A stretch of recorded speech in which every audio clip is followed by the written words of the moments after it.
నమస్కారం. మాఘపురాణం 15వ అధ్యాయంలోకి వచ్చాం. ఈరోజు పౌర్ణిమ. పూర్ణిమ నాడు చేయవలసిన విధి విధానాలు, స్నాన సంధ్యాదులు ఎలా చేయాలి, ఏమి దానం చేయాలి అవన్నీ నిన్నటి అధ్యాయంలోనే మనం చెప్పుకున్నాం. 30 నిమిషాలలో నొప్పి లేకుండా వేడికోస్ స్వయం చికిత్స ఆవేశ హాస్పిటల్ హైదరాబాద్. పూర్ణిమ స్నాన విధిని, భగవదారాధనని పూర్తి చేసుకున్నాక చక్కగా కూర్చుని సాంగంగా మాఘపురాణ శ్రవణం చేయండి. కృష్ణమధుడు కథ గురించి చెప్పుకుంటున్నాం కదా. అంటే తపస్సు చేసినటువంటి బ్రాహ్మణుడికి శ్రీహరి విష్ణుమూర్తి ప్రత్యక్షమయ్యాడు. ముందు భాగంలో ఏం చెప్పుకున్నాం, ఆయన తపస్సు చేసి ఒక కుమారుణ్ణి కన్నాడు. మళ్ళీ తపస్సు చేస్తున్నాడు ఈసారి. అయితే విష్ణుమూర్తి వచ్చి, అయ్యా ఇంతకు ముందు ఒకసారి నువ్వు తపస్సు చేసావు, అప్పుడు నేను నీకు వరాన్ని కూడా ఇచ్చాను, నువ్వు నా కోసం మళ్ళీ ఎందుకు తపస్సు చేస్తున్నావు అని అడిగాడు. అడిగేసరికల్లా బ్రాహ్మణుడు దుఃఖంతో ఏమన్నాడంటే, నాకు పుత్రవరాన్ని ఇచ్చే సంతోషాన్ని కలిగించావు తండ్రి, సంతానం కోసం అడిగాను, సంతానాన్ని ప్రసాదించావు. అయితే నారద మహర్షి మా ఇంటికి వచ్చి ఈ పిల్లాడికి 12 ఏళ్లే ఆయుర్దాయం అని చెప్పాడు.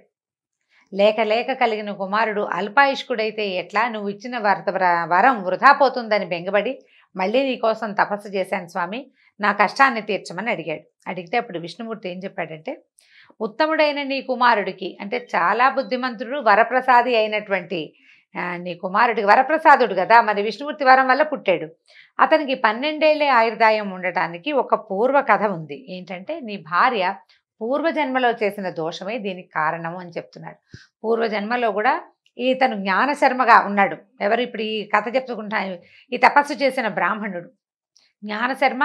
ఇప్పుడు ఈ జన్మలో ఇతని భార్యే, కిందటి జన్మలో కూడా అతని భార్యట. అయితే ఆ జన్మ యందు జ్ఞానశర్మ మాఘవ్రతాలు విశేషంగా చేసేవాడట. మాఘ స్నానం చేయాలని, మాఘ పౌర్ణమి వ్రతాన్ని చేసుకోవాలని భార్యకు ఉపదేశించాడు. ఆమె ఎంతో భక్తి శ్రద్ధలతోటి మాఘ స్నానం చేసింది, మాఘమాసం అన్నాళ్ళు చేసుకుంది చక్కగా. పౌర్ణమి నాడు వ్రతం చేసి పాయసాన్ని దానం చేయటం మర్చిపోయిందట. పాయస దానం చేయలేదు. ఆ దోషం వల్ల నీ భార్య పుత్రవతి కాలేదు.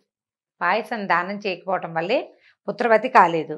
నువ్వు నిశ్చల భక్తితోటి మాఘ వ్రతాన్ని చేయటం వల్ల పూర్వజన్మలో ఉన్నట్టే ఈ జన్మలో కూడా నీకు విష్ణు భక్తి కలిగింది. నేను నీ తపస్సుకి వరం ఇచ్చినప్పటికీ గత జన్మలో నీ భార్య చేయవలసిన మాఘ పూర్ణమి నాటి పాయసదానం చేయకపోవటం వల్ల ఈ పిల్లవాడు, అంటే చేయకపోవటము, భర్త చెప్పినా కూడా చేయకపోవటం, ఆమె మర్చిపోవటం ఒకటి, భర్త మాటని అంటే తృణీకరించడం, జ్ఞాపకం చేసుకోకపోవటం, ఆ 2 దోషాల వల్ల నీ పిల్లడికి 12 ఏళ్లకి గండ ఉందని నారదుడు చెప్పాడు. కాబట్టి మాఘమాస వ్రతం నందలి గంగోదక బిందువులతోటి నీ పుత్రుని తడుపు, ఇందువల్ల గండదోషం పోయి నీ పుత్రుడు చిరంజీవి అవుతాడు అని చెప్పాడు. మాఘ వ్రతం చేసుకుంటున్నప్పుడు ఆ గంగ ఉదకం తెచ్చుకుంటాం, కలశోదకంతో ఈ పిల్లవాడిని కనుక తడిపితే అభిషేకం లాగా, అంటే అతని అవబృధ స్నానం లాంటిది చేయిస్తే ఈ గండం తొలుగుతుందని చెప్పాడట. మాఘ స్నానము ఆయువును, ఆరోగ్యాన్ని, ఐశ్వర్యాన్ని ఇస్తుంది. మాఘం తర్వాత మాఘ స్నానం చేయని వారికి వారి సంతానానికి ఆపదలు కలుగుతాయి. అంటే మాఘ స్నానం అందరు చేయరు కదండి, వాళ్ళందరికీ వస్తాయి అంటే అందరికీ ఎందుకు వస్తాయోనండి, అలా అనిపించదు.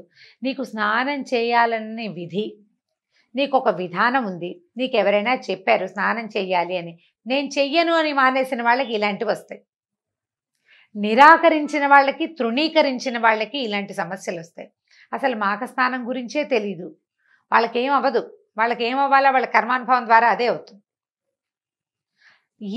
ఈ తప్పు చేయటం వల్ల రావాల్సినటువంటి కష్టాలన్నీ తెలిసి చేయకుండా నిర్లక్ష్యం వహించిన వాళ్ళకి అని మనం అండర్లైన్ చేసి పెట్టుకోవాలి ఎప్పటికప్పుడు. తర్వాత ఏం చెప్తున్నారు, గత జన్మలలో చేసిన వారికే మాఘవ్రతం ఆచరండి. ఇది ఎలా ఉంటుందంటే, ఈ కిందటి జన్మలో మాఘవ్రతం చేస్తున్న వాడికి ఈ జన్మలో ఆటోమేటిక్గా చేద్దాం అనిపిస్తుందట, మళ్ళీ మనం మానవులుగానే పుడితే. లేదా మనకి ఈ జన్మలో మనకి పుణ్య విశేషం ఉంటే నాబోటి అమలక్కలో చెప్తారు, మాఘ స్నానం చేస్తే మంచిది, పోనీ 4 ఆదివారాలు చేసుకోండి. నేను అలాగే చెప్తాను కదా, ప్రతిసారి మనం అదే అనుకుంటాం. చూడండి, మాఘమాసం అంతా స్నానం చేస్తే చాలా మంచిది, పోనీ చేయలేవు. ఆదివారాలు 4 ఆదివారాలు చేయండి, పోనీ అది చేయలేరు. 2 ఏకాదశుల నాడు చేయండి, మాఘ శుక్ల ఏకాదశి, బహుళ ఏకాదశి 2 ఉన్నాయి, 2 ఏకాదశుల నాడు చేయండి. అబ్బాయి అది కూడా మా వల్ల కాదండి, పౌర్ణమి నాడు చేయి మాఘ స్నానం, అది కూడా నా వల్ల కాదు.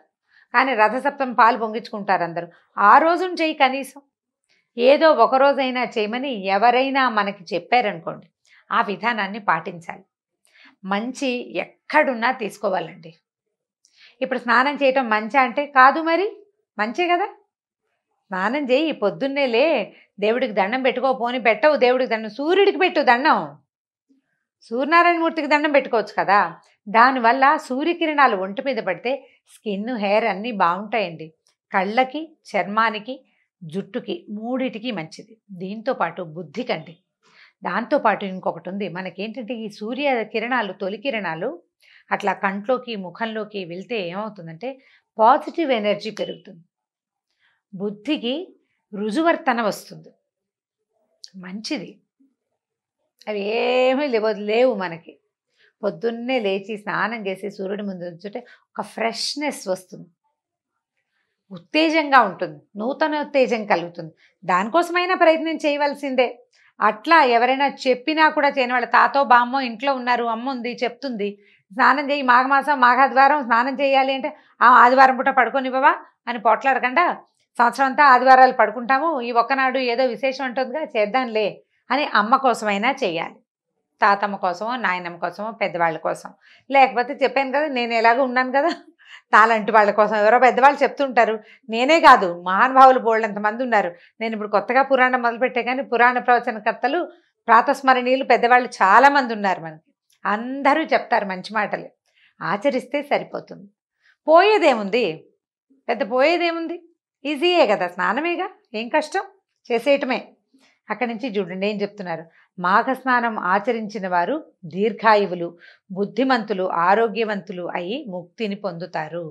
ముక్తి సంగతి పక్కకు పెట్టి ఆరోగ్యం మాత్రం బ్రహ్మాండంగా సిద్ధిస్తుందండి, చాలా మంచిది.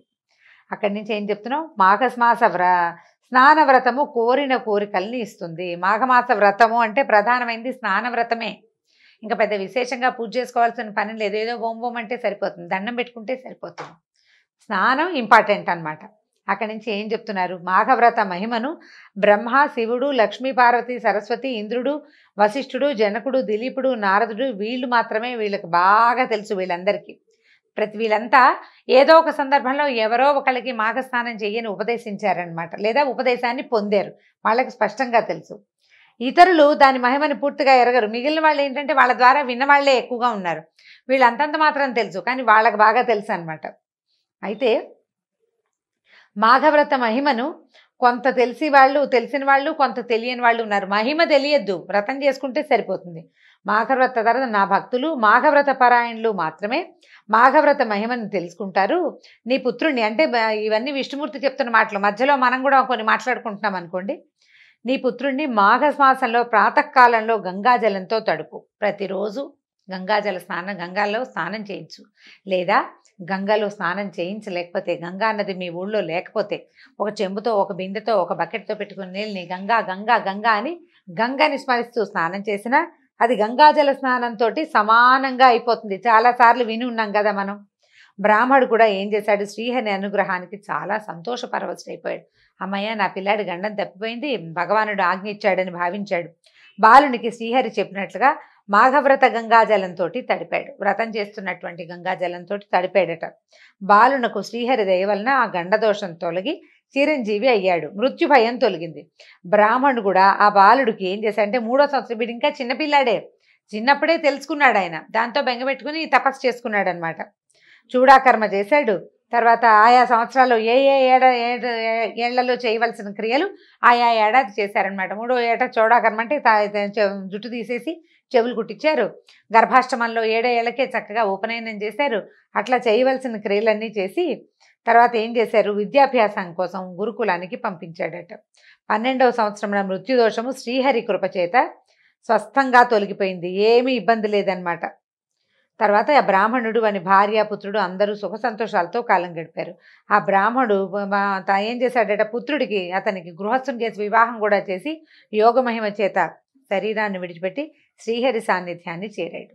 కాబట్టి ఈ కృత్సమదులు చెప్తున్నారన్నమాట. కృత్సమదులు అనే ముని మునికి చెప్తున్నారు, జనుమునివర్య అని ఆ వాక్యం వస్తుందన్నమాట.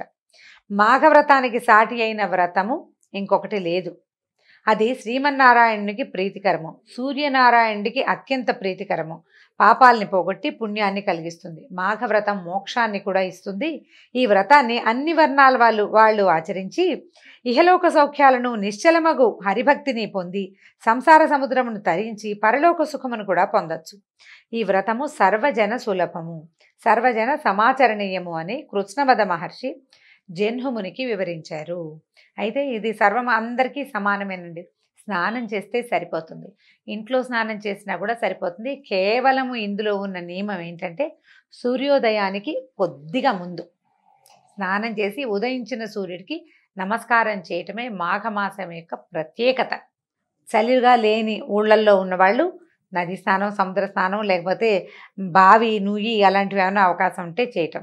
లేకపోతే చలిగా ఉందనుకోండి గోరువెచ్చటి నీళ్ళు కూడా పెట్టుకోవచ్చు. గంగని తలుచుకుంటూ గంగని కాదండి శ్లోకం చెప్పుకుంటామంటే గంగే చెమినే చైవ గోదావరి సరస్వతి నర్మదే సింధు కావేరి జలేస్మిన్ సన్నిధిం కురు, ఈ శ్లోకాన్ని చెప్పుకుంటూ కూడా చక్కగా స్నానం చేసేసి సూర్యుడికి నమస్కారం చేసుకోండి.